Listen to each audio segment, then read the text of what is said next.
I'm here in our school lunchroom, and this afternoon I went to the oral surgeon to follow my scheduled appointment, and I was getting texts that there was a big problem at the school, that the toilets were backing up, and I knew right away what the problem was. I'm going to swing around here and show you.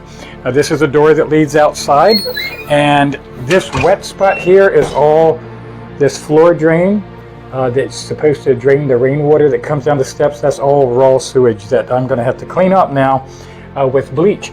So you have this magnificent edifice that the Lord has provided here.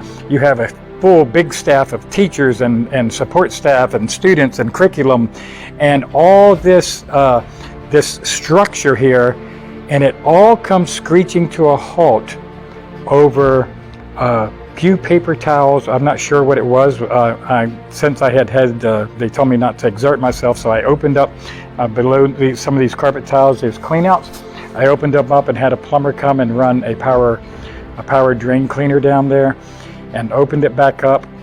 And all this took place over a few pieces of paper, maybe a couple paper towels, maybe too much toilet paper, as has happened in the past. How fragile is man and the plans of man? Airplanes have crashed over birds that entered the engines.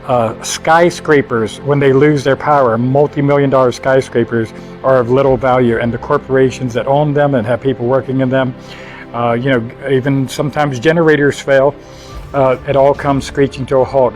Before we moved to this building, we were renting Bethany Baptist, which was a huge, beautiful building, and one day the power went out and a squirrel was walking across the power lines, shorted them out. It's killed the squirrel, but it burnt the wires underground that went under the ground over to transformers that were on the outside of the building. And for days, first the electricians had to find a problem, then dig up the ground and replace the lines. All these multi-million-dollar buildings and the operations within them come screeching to a halt over such little things.